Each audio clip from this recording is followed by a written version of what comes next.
ముందస్తు సమాచారం ఇచ్చిన తర్వాతే ప్రభుత్వ భూముల్లో వెలిసిన అక్రమ నిర్మాణాలపై హైడ్రా సహకారంతో కూల్చివేతలు చేపట్టామని అమీన్పూర్ తహసీల్దార్ రాధా చెప్పారు. ఆ భవనాలపై 2022 నుంచే రెవెన్యూ శాఖ పోరాటం చేస్తుందని, పలుమార్లు కూల్చివేసిన ఆ యజమానులు పట్టించుకోకుండా నిర్మాణాలు చేశారన్నారు. సంగారెడ్డి జిల్లా అమీన్పూర్ తహసీల్దార్ కార్యాలయంలో మీడియా సమావేశం ఏర్పాటు చేసిన తహసీల్దార్ రాధా నిన్న పటేల్గూడ, కిష్టారెడ్డిపేట గ్రామాల్లో హైడ్రా కూల్చివేతలపై మాట్లాడారు. ఒక రోజులో నోటీసులు ఇచ్చి మరుసటి రోజు కూల్చివేస్తున్నారంటూ తప్పుడు ప్రచారాన్ని ప్రజల్లోకి తీసుకెళ్తున్నారన్నారు. కిష్టారెడ్డిపేటలోని 164 సర్వే నెంబరు ప్రభుత్వ భూమిలో 3 భారీ భవనాలు, పటేల్గూడ సర్వే నెంబరు 12,208 ఇల్లీగల్ లేఅవుట్లో నిర్మించిన 26 ఇళ్లను కూల్చివేశామన్నారు. మరో 5 ఇళ్లలో నివాసం ఉంటున్నారని, వాటిపై కూడా చర్యలు తీసుకుంటున్నామన్నారు. వీటిపై 3 ఏళ్లుగా రెవెన్యూ శాఖ పలుమార్లు నోటీసులు ఇచ్చి చర్యలు సైతం తీసుకుందన్నారు. ప్రభుత్వం హైడ్రా పూర్తి సహకారంతో పూర్తిగా నేలమట్టం చేశామని, ప్రభుత్వ అధికారులు చాలా విశ్వసనీయతో పనిచేస్తామన్నారు. ప్రజలు సహకరిస్తే ప్రభుత్వ భూములు అన్యాక్రాంతం కాకుండా చూసే బాధ్యత మాది అని తహసీల్దార్ రాధా చెప్పారు. మున్ముందు మరిన్ని కూల్చివేతలు ఉండనున్నట్లు తెలిపారు. మేము పిలవగానే ప్రెస్ మీట్కి పిలవగానే వచ్చినటువంటి పాత్రికేయ మిత్రులకు, ప్రింట్ అండ్ ఎలక్ట్రానిక్ మీడియా మిత్రులందరికీ నమస్కారం. అయితే నిన్న మనం హైడ్రా నేతృత్వంలో మన అమీన్పూర్ మండలంలో కిష్టారెడ్డిపేటలో 164లో ఒక 3 భవనాలు మరియు పటేల్గూడ గ్రామ పంచాయతీ పరిధిలో ఒక 25 విల్లాస్ని మనం డిమాలిషన్ చేయడం జరిగింది. వీటి గురించి పబ్లిక్ అందరికీ బ్రీఫ్గా తెలవాలనే ఉద్దేశంతో ఈరోజు మనం ప్రెస్ మీట్ అరేంజ్ చేయడం జరిగింది.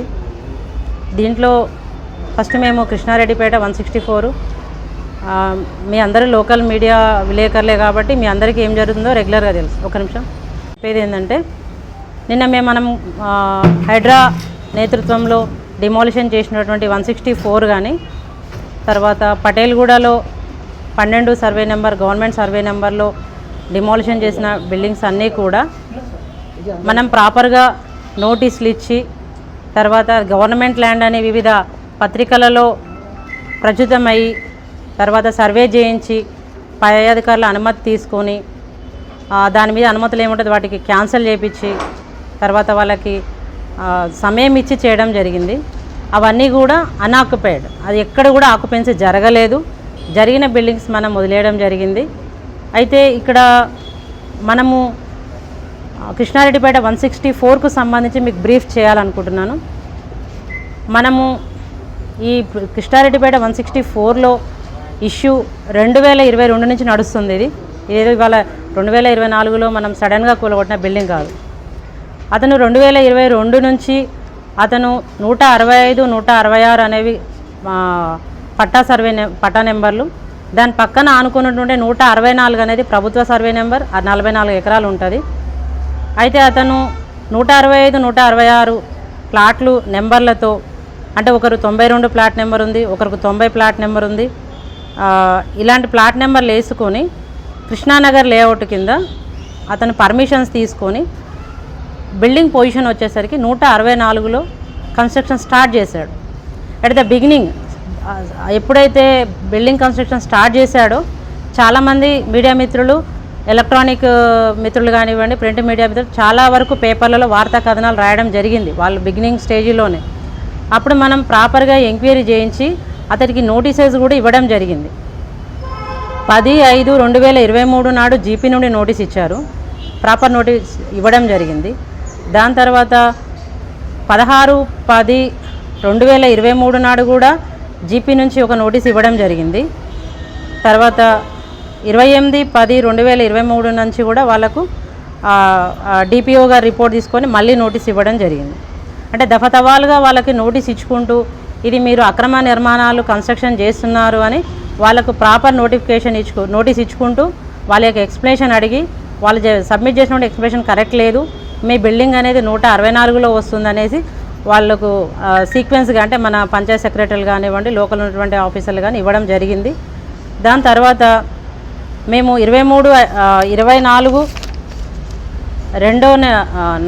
4వ నెల 2వ తారీఖు 2024 1905 ల్యాండ్ ఎంక్రోచ్మెంట్ యాక్ట్ కింద సెక్షన్ 7 కింద అతనికి నోటీస్ ఇవ్వడం జరిగింది.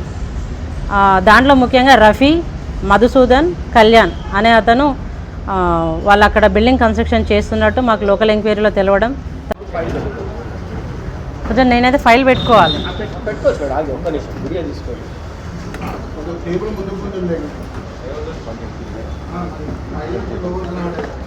వాళ్ళు హైడ్రా ఎస్పీ గారు డిఎస్పీ గారు ఆధ్వర్యంలో ఇక్కడికి వచ్చేసి ఆ నిర్మాణాలను నిన్న రాత్రి 1 గంట వరకు తొలగించడం జరిగింది. ఇవన్నీ కూడా నిన్న మొన్న అక్కడ బిల్డింగ్లోకి వెళ్ళాం. 2 బిల్డింగ్స్ అయితే ఫుల్లీ ఖాళీగా ఉన్నాయి. రఫీ అనే డాక్టర్ మాత్రం ఎంత చెప్పినా వినకుండా మేము కరెంటు కూడా అక్కడ డిస్కనెక్ట్ చేయడం జరిగింది. అంటే మేము ఆ బిల్డింగ్స్ మీద 2022లో 2023 స్టిల్ 2024 3 ఇయర్స్ నుంచి దాని మీద పోరాటం చేసుకుంటూ దాన్ని స్టిల్ కూలగొట్టుకుంటూ అతని మీద కేసులు నమోదు చేసుకుంటూ నిన్న మాత్రం హైడ్రా సహాయంతో దాన్ని డిమాలిషన్ చేయడం జరిగింది. ఈ విధంగా అతను ఆ 3 బిల్డింగ్స్ చేయడం జరిగింది. ఎందుకంటే ప్రజలందరికీ తెలవాలి, ఇది ఒక రోజుతోటో ఈరోజు నోటీస్ ఇచ్చి రేపు కూల్ చేస్తున్నారు అనే పబ్లిక్లకు ఈ మెసేజ్ వెళ్తుంది కాబట్టి అట్లా జరగలేదు. అక్కడ 2023 నుంచి అక్కడ ఉన్నటువంటి గ్రామ పంచాయతీ సిబ్బంది కానీ జీపీ లెవెల్ ఆఫీసర్లు కానీ ఇక్కడ ఉన్నటువంటి తహసీల్ ఆఫీసర్లు కానీ వాళ్ళకి ప్రాపర్ నోటీసులు సర్వ్ చేస్తూ సర్వే చేసుకుంటూ కోర్టుకు కంటెంప్ట్ వేసినా కూడా కోర్టుకు ప్రాపర్గా ఇన్ఫర్మేషన్ ఇస్తూ మనం ఇన్ని రోజులు చేసుకోవడం జరిగింది. అది మనము నిన్న బ్రీఫ్గా 164 నిర్మాణాలకు సంబంధించి 3 బిల్డింగ్స్ ఏవైతే మనం నిన్న హైడ్రా ఆధ్వర్యంలో డిమాలిష్ చేశారో ఆ 3 బిల్డింగ్లకు సంబంధించిన సమాచారం. అక్కడ ఎక్కడ కూడా ఎవరు కూడా ఆ బిల్డింగ్లలో లేరు, ఎవరు రాలేదు. ఒకటి అండర్ కన్స్ట్రక్షన్లో ఉంది, ఇది ఒకటి ఫుల్లీ కన్స్ట్రక్షన్ అయినా కూడా ఎవరు రాలేదు. ఒక రఫీ అనే డాక్టర్ మాత్రం ఓపీ చూడడానికని పెట్టుకున్నాడు. అక్కడ పెద్దగా అతను ఫర్నిచర్ అవి కూడా ఏం ఏర్పాటు చేసుకోలేదు. జస్ట్ అతను ఒక టేబుల్ చైర్ వేసుకొని ఓపీ చూసినట్టు మాకు అర్థమైంది. తర్వాత అతను సామాన్ అతను తీసుకెళ్ళిపోయాడు. తర్వాత డిమాలిషన్ చేయడం జరిగింది. ఎవరికి ఎలాంటి అవాంతరాలు కలగకుండా చుట్టుపక్కల వాళ్ళతో సేఫ్టీ మెజర్స్ తీసుకుంటూ చుట్టుపక్కల ఇళ్ళని కూడా అందరినీ వెకెట్ చేయించుకుంటూ ప్రాపర్గా వాళ్ళు చేయడం జరిగింది. ఇది మనం 164 కృష్ణారెడ్డిపేటకు సంబంధించింది. వాటికి సంబంధించి కూడా ఇది 1 డేలో కాదు జరిగింది. ఇది ఎప్పుడైతే ఇది ఇల్లీగల్ లేఅవుట్ అంటే వాళ్ళు ప్రాపర్గా 6వ సర్వే నెంబర్లో వాళ్ళు పర్మిషన్స్ తీసుకున్నట్టు మనకు తెలుస్తుంది. ఎందుకంటే 6 అనేది పట్టా ల్యాండు, 12 అనేది గవర్నమెంట్ ల్యాండు. దీంట్లో 208 సర్వే నెంబర్ ఐలాపూర్ విలేజ్కి వచ్చి కూడా బార్డర్లో ఉంటుంది ఇది.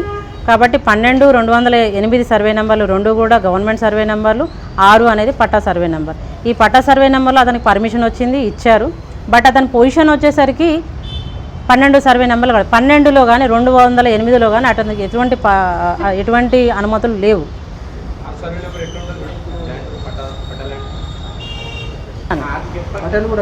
పటేల్ కూడా అది కృష్ణారెడ్డిపేట విలేజ్ కాదు, పటేల్ కూడా. అయితే దీంట్లో మనకు ముఖ్యంగా ఏంటంటే కొంతమంది బిల్డర్స్ అంటే మనం ఈసీ చెక్ చేసాము. ఇది బిల్డర్స్ ఎవరెవరు ఉన్నారు, దీంట్లో ఓనర్స్ ఎవరెవరు ఉన్నారు అనేది మనకు గ్రామ పంచాయతీ ఇన్ఫర్మేషన్ తీసుకున్నాము. చాలా వరకు గోపాల్ రెడ్డి, తర్వాత నారాయణ రెడ్డి, కోటేశ్వరరావు, మాధవ్ రెడ్డి, భానుప్రకాష్, ఈ విధంగా కొంతమంది పేర్లు వస్తున్నాయి.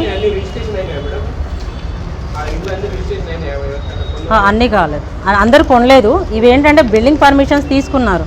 ఇతను వేసిన లేఅవుట్ మొత్తం కూడా 44 హౌజెస్ అంటే అతను లేఅవుట్ మా పరిధిలోకి వచ్చి అంటే గవర్నమెంట్ సర్వే నెంబర్లోకి వచ్చి 44 ఓపెన్ ప్లాట్స్తో కలిపి 44 ఉన్నాయి అక్కడ.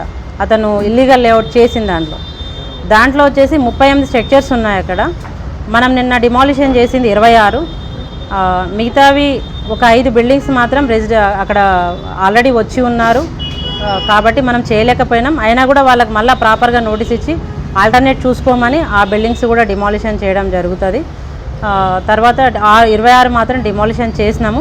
ఇంకొక 12 మాత్రం వాళ్ళకు గవర్నమెంట్ పర్మిషన్ ఉంది, ప్రొసీడింగ్స్ ఉన్నాయి. అప్పట్లో మా గ్రామ పంచాయతీలో మా ల్యాండ్స్ పోవడం వల్ల ఇక్కడ ఆల్టర్నేట్ ఇచ్చారు అని ప్రొసీడింగ్ చూపించారు. ఆ బిల్డింగ్స్ మనము చేయలేకపోయినాము.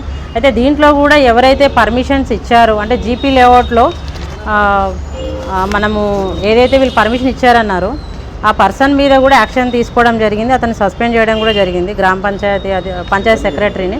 ఇదంతా కూడా ఉమామహేశ్వర్లు. అయితే ఇదంతా కూడా పేపర్లలో వచ్చింది, అందరికీ తెలుసు. ఉమామహేశ్వరరావు అతను సస్పెండ్ అయ్యాడు. 12వ సర్వే నెంబర్లో ఇల్లీగల్ లేఅవుట్ వేశారు.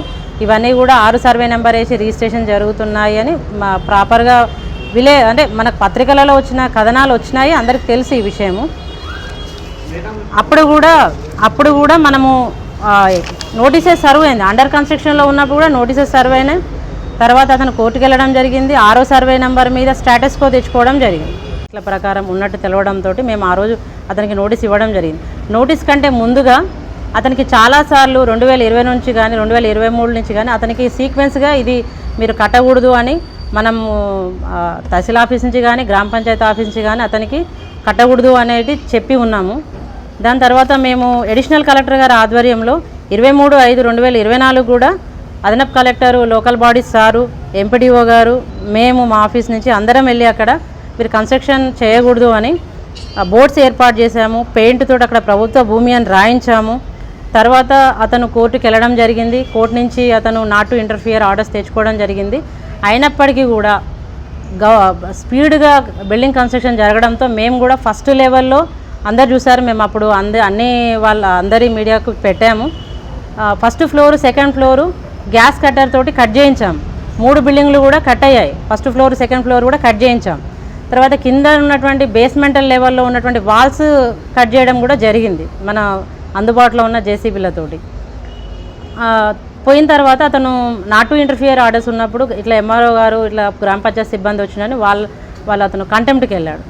ఆ కంటెంప్ట్కి వెళ్ళినప్పుడు మేము ప్రాపర్గా కోర్టుకు మేము సబ్మిట్ చేయడం జరిగింది. కౌంటర్ దాఖలు చేయడం జరిగింది. మేము ప్రాపర్గా ఆన్సర్ చేయడం జరిగింది. ఎందుకంటే ఈ నిర్మాణాలన్నీ కూడా కోర్టుని మిస్లీడ్ చేస్తూ కోర్టుకు తప్పుడు ధృవీకరణలు అంటే 165 సర్వే నెంబర్ 166లో ఉన్నట్టు తప్పుడు ధృవీకరణ చూపించుకుంటూ కోర్టును కూడా తప్పుదారి పట్టిస్తూ అతని నిర్మాణాలు మాత్రం 164లో ఉన్నట్టు మేము సర్వే రిపోర్ట్ ద్వారా కోర్టు జీపీ గారి ద్వారా మేము ప్రాపర్ ఇన్ఫర్మేషన్ ఇక్కడి నుంచి అందజేయడం జరిగింది. కౌంటరు అది అప్రూవ్ కూడా అయింది. ఇలా జరుగుతున్నప్పుడు అతను ఆ G+2 అనుమతి తీసుకొని అది క్యాన్సిల్ అయినా కూడా అతను G+4, 5 కట్టారు. అతను లోకల్ పంచాయతీ సెక్రటరీ ఎంత చెప్తున్నా వినకుండా, ఆర్ఐలు చెప్తున్నా వినకుండా తహసీల్దార్ ఒక అడిషనల్ కలెక్టర్ లెవెల్ స్థాయి అక్కడికి వచ్చి ఫీల్డ్ మీదకి వచ్చి ప్రాపర్ అతనితో మాట్లాడి మీరు కట్టేది తప్పు, ఇది ఇప్పటికైనా బిల్డింగ్ కన్స్ట్రక్షన్ ఆపండి అని అన్నా కూడా అతను స్పీడ్గా బిల్డింగ్ కన్స్ట్రక్షన్ చేసి అక్కడ తహసీల్దారు బోర్డు ఉంటే దాన్ని తీసేసి తర్వాత ప్రభుత్వ భూమి అని ఉన్నదాన్ని తీసేస్తే మేము అతని మీద ఎఫ్ఐఆర్ కూడా నమోదు చేయడం జరిగింది. ఎందుకంటే ఎన్నిసార్లు కూలగొట్టినా అతను కట్టడము, ప్రభుత్వ భూమి అని బోర్డులు పెడితే దాన్ని తీసేయడము, ఈ విధంగా చేయడం వల్ల మేము పోలీస్ కేసు కూడా తన మీద నమోదు చేసాం. తర్వాత కంటెంప్ట్ ఉండడంతో మేము పోలేకపోవడం చూసి ఇంకా ఫ్లోర్లు తొందరగా కట్టేసి అతను ఒక హాస్పిటల్, రఫీ అని అతను ఒక హాస్పిటల్ ఓపెన్ చేసుకొని లోపలికి వెళ్ళడం కూడా జరిగింది. అప్పటికీ అతనికి తెలుసు ఈ బిల్డింగు కోర్టు కేసులో ఉన్నా కూడా ఇది ప్రాపర్గా లేదు కాబట్టి కూలిపోతుందని. కానీ అతను ఎక్కడ కూడా అధికారులు చెప్పినటువంటి నోటీసులు పట్టించుకోకుండా, తర్వాత అధికారులు ఇచ్చిన డైరెక్షన్స్ పట్టించుకోకుండా అతను వెళ్ళాడు, అతను నిర్మాణాలు చేశాడు. కాబట్టి ఈరోజు అంటే ముఖ్యంగా ఏంటంటే మన దగ్గర ఇప్పుడు హైడ్రాకు ఉన్నటువంటి ఎక్విప్మెంట్ మా దగ్గర లేకపోవడం వల్ల ఫస్ట్, సెకండ్ ఫ్లోర్ వరకే చేయగలుగుతున్నాం కానీ పై వరకు మేము చేయలేకపోయాము. ఇవన్నీ కూడా మనల్ని ఇన్ఫర్మేషన్ అడిగి ఉన్నారు. తర్వాత జిల్లా కలెక్టర్ ద్వారా హైడ్రాకు ఇట్లాంటి బిల్డింగ్స్ ఇక్కడ ఉన్నాయి, తర్వాత ఇది ఎంక్రోచ్మెంట్స్ ఇట్లా ఈ విధంగా చేశారని చెప్పడంతో ఉన్నాము. మన రీసెంట్గా 7వ నెలల అంటే 22/7/2024 ల్యాండ్ ఎంక్రోచ్మెంట్ యాక్ట్ ప్రకారము వాళ్ళకి ఏదైతే ఇల్లీగల్ లేఅవుట్ చేసి మన ప్లాట్స్ చేసి ఉన్నామో వాళ్ళందరికీ కూడా నోటీస్ ఇచ్చినాము. నోటీస్ ఇచ్చి టైం ఇచ్చి తర్వాత వాళ్ళకి డిమాలిషన్ చేసుకోండి అనే ప్రాపర్గా చెప్పి మాత్రమే మనం దాంట్లో చేయడం జరిగింది. దాంట్లో కూడా ఎవరు రాలేదు. అంటే మనకు అన్ని ఆ హౌసెస్ అన్నీ కూడా వెకేటే ఉన్నాయి, ఏది కూడా ఆక్యుపైడ్ కాలేదు. ఆక్యుపైడ్గా ఉన్నటువంటి ఒక 5 హౌసెస్ మాత్రం మనం డిమాలిషన్ చేయలేదు, అవి అలాగే ఉన్నాయి. మాకు హైడ్రా ఎస్పీ గారు ప్రాపర్గా వాళ్ళకి టైం ఇచ్చి ఆ టైం లోపల వాళ్ళకి ఆల్టర్నేట్ చూసుకున్న తర్వాత వాటిని డిమాలిషన్ చేస్తామని చెప్పడం జరిగింది. ఇది మనం నిన్నటువంటి 2 ప్రాంతాలలో మన దగ్గర మన మండలంలో అయినటువంటి డిమాలిషన్స్ అయితే ఎక్కడ కూడా మనం 1 డేలోనూ నోటీస్ ఇవ్వడం, తర్వాత ప్రాపర్ ఇంటిమేషన్ లేకుండా అట్లాంటివి ఏం జరగలేదు. మనం గత 2022 నుంచి 2023 నుంచి 2024 అంటే గత ఒక 2 years కాలము వాళ్ళకి తెలుసు, నోటీసులు ఇస్తున్నాము, వాళ్ళు రిప్లై ఇస్తున్నారు, కోర్టుకు వెళ్తున్నారు, కోర్టులో ఆర్డర్స్ తెచ్చుకుంటున్నారు. ఇవన్నీ తెలిసిన తర్వాత మాత్రమే మనం ఇవన్నీ జరుగుతున్న క్రమంలో నిన్న మాత్రమే వాటన్నిటిని మనం డిమాలిషన్ చేయడం జరిగింది. ఇది బ్రీఫ్గా ఆ 2 ప్రాంతాల్లో జరిగినటువంటి నిర్మాణాల గురించి. ఫర్దర్గా ఒకటేంటంటే మేము మళ్ళీ ఫర్దర్గా ఎంక్రోచ్మెంట్స్ జరగకుండా కూడా ప్రతిసారి మేము డిమాలిషన్స్కి వెళ్ళినప్పుడు కూడా అక్కడ ఉన్నటువంటి పబ్లిక్కి చెప్తున్నాము, మీడియా ద్వారా కూడా చెప్తున్నాం ఏంటంటే గవర్నమెంట్ ల్యాండ్ అనేది చూడండి. గవర్నమెంట్ ల్యాండ్లో ఎట్లాంటి అమ్మకాలు కొనగాలు జరగవు. అది ఓన్లీ ఎవరికైనా అసైన్మెంట్ ఇస్తే సాగు చేసుకోవడానికి మాత్రమే ఉంటుంది. అంతేగాని కమర్షియల్ నిర్మాణాలు కానీ రెసిడెన్షియల్ నిర్మాణాలు కానీ అసైన్ ల్యాండ్లో కూడా చేయకూడదు. తర్వాత గవర్నమెంట్ ల్యాండ్లో కూడా చేయడానికి రాదు. కాబట్టి పబ్లిక్ ఆ విషయంలో అవేర్ ఉండి మీకు ఎక్కడ సర్వే కావాలన్నా కూడా ఇంకేదైనా ప్రాబ్లమ్స్ ఉన్నా కూడా ఆఫీసర్లు అందరూ అటు మున్సిపల్ అధికారులు కానీ రెవెన్యూ అధికారులు కానీ మీ అందరికీ హెల్ప్ చేస్తారు. మీరు ప్రాపర్ ఇన్ఫర్మేషన్ కావాలన్నా సర్వే నెంబర్లు కావాలన్నా అది గవర్నమెంట్ నెంబరా పట్టా నెంబర్ అని తెలుసుకోవాలన్నా కూడా మేము మీకు 24 మీకు ఎప్పటికీ మేము సర్వీస్ ఇస్తాం. మీరు ప్రాపర్గా తెలుసుకున్న తర్వాతకే మీరు ఇండ్ల నిర్మాణాలు కానీ అవి చేపట్టండి. ఒకవేళ తెలిసి ఎక్కడైనా నిర్మాణాలు బిల్డర్స్ కానీ మీకు చెప్పగానే మాకు ఆ డాక్యుమెంట్స్ ఒకసారి చూపిస్తే అవి లీగల్గా ఉన్నాయి ఇల్లీగల్గా ఉన్నాయి మున్సిపల్ వాళ్ళు చెప్తారు. సర్వే నెంబర్ కావాలంటే అది పొజిషన్ కరెక్ట్ అయినా కాదా అనేది మన సర్వేయర్ గారు ఉన్నారు, మీకు చూపించడానికి మాత్రం వస్తుంది. కాబట్టి ప్రజలందరూ కూడా అధికారులకు సహకరించి ఎవరైతే ల్యాండ్ గ్రాబర్స్ ఉన్నారో ప్రతినిత్యం ఇదే గవర్నమెంట్ ల్యాండ్ ఎంక్రోచ్మెంట్ చేయాలి దాన్ని అమ్ముకోవాలని ఎవరైతే ఉన్నారో వాళ్ళ పట్ల అప్రమత్తంగా ఉండి అధికారులకు సహకరించాలని కోరుతున్నాను. Thank you.